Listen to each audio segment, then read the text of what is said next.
Welcome to our continuing series, Questions and Answers for a World in Crisis.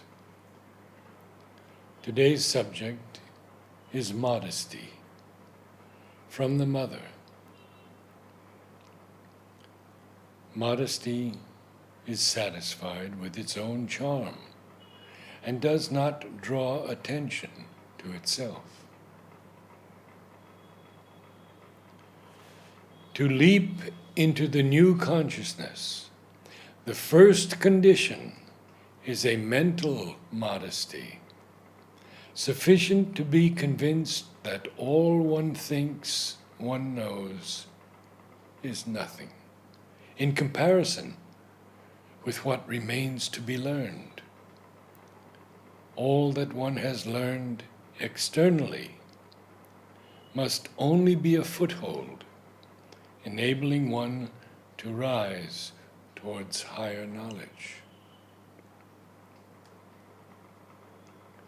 Note, this is another extraordinary statement from the Mother, which touches us deeply. This consciousness, which came more than a year ago, a year and a half now, it seems to be working very, very hard, very positively for sincerity. It doesn't admit pretenses, people pretending to be something they aren't. It wants to be the true thing. Statement from disciple, yes, everything is coming out into the open. Mother, and it disrupts arrangements like that in the appearances. It is an excellent mentor for the body. It's perpetually giving it lessons. I don't know if all bodies are like this, but this one feels like a very small child, and it wants to be in school. It wants to be shown where it goes wrong and to learn things. And it's constantly learning. But what comes from outside? This is very interesting. The consciousness. The consciousness there, gesture above, is influenced by nothing. It's a witness. It sees, but it doesn't receive. The body still receives vibrations. With some people, when they sit in front of me, suddenly there are pains, things go wrong. But now it knows, naturally, it knows it's in pain, but it doesn't put the blame on others. It puts it on itself. It takes it as an indication of the points that aren't yet exclusively under the divine influence. From that point of view, it's very interesting. It knows the gap between the consciousness of the being using it and itself, but it doesn't suffer from it and has perfect humility and modesty. And it's not surprised or worried, because it's, may your will be done. That has become an absolute law. May your will be done. It doesn't concern me. I am incapable of judging, nor do I try. May your will be done. So then, it's like this, passive, offered gesture. And when it disappears, when it's wholly, completely surrendered, and no longer exists by itself, then the force going through becomes, sometimes it's awesome. Sometimes one can see, the witness consciousness can see that there would be really no limits to the possibilities. But it's not that yet, far from it. It comes as an example of what can be done, but before it can be spontaneous and natural. Then Mother says, no, the body must be helped. It goes without saying that in the exercises and in the material aids and in everything, I will put the consciousness. But one must help. One must help the body. It's a necessary modesty.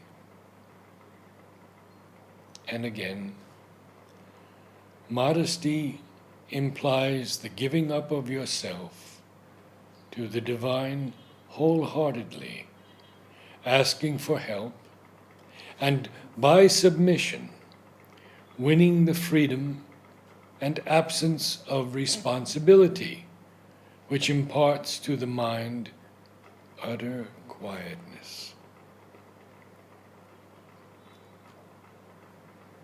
From Mother's prayers and meditations, June 27, 1914.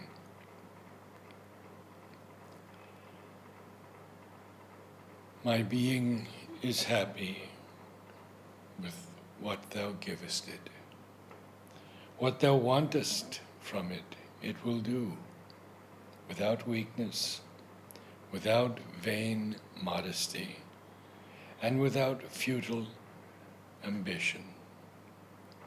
What does it matter which place one occupies, what mission thou entrustest?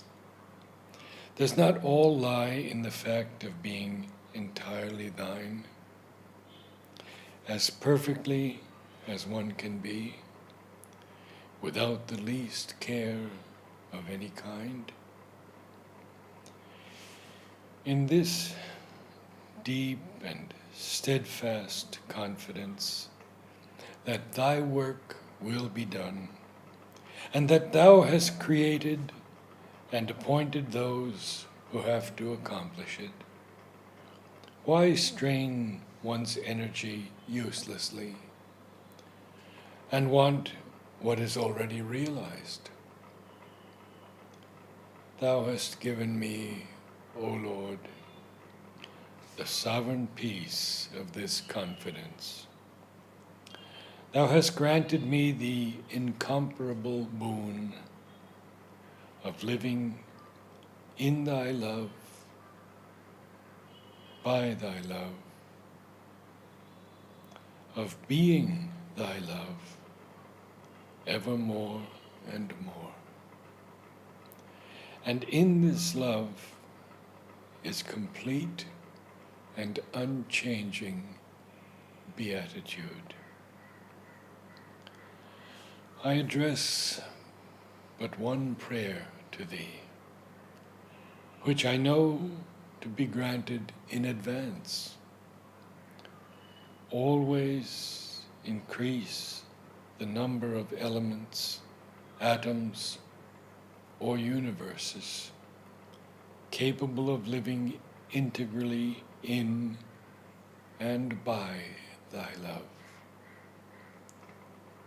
Peace, peace upon all the earth. By definition, the ashramite has resolved to consecrate his life to the realization and service of the divine.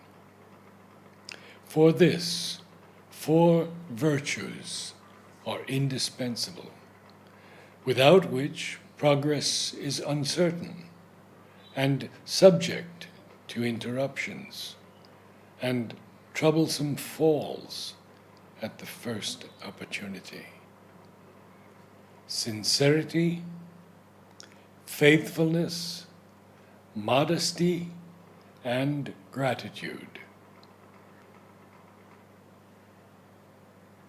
Neither vanity and arrogance, nor self-depreciation and false modesty should move you.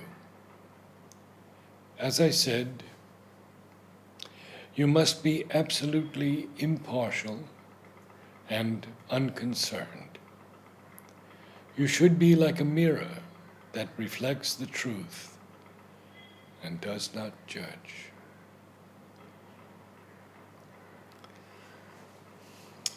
The much-loved flower, Gypsophila elegans, which most know as baby's breath, fills out many a bouquet.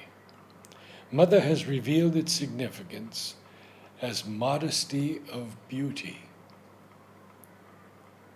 and comments, it blossoms without attracting attention. The lovely and fragrant violet, Viola odorata, growing low to the ground, has been given the significance modesty by Mother, who comments, is satisfied with its own charm and does not draw attention. From Sri Aurobindo, modesty is not part of physical beauty. That is a mental vital element.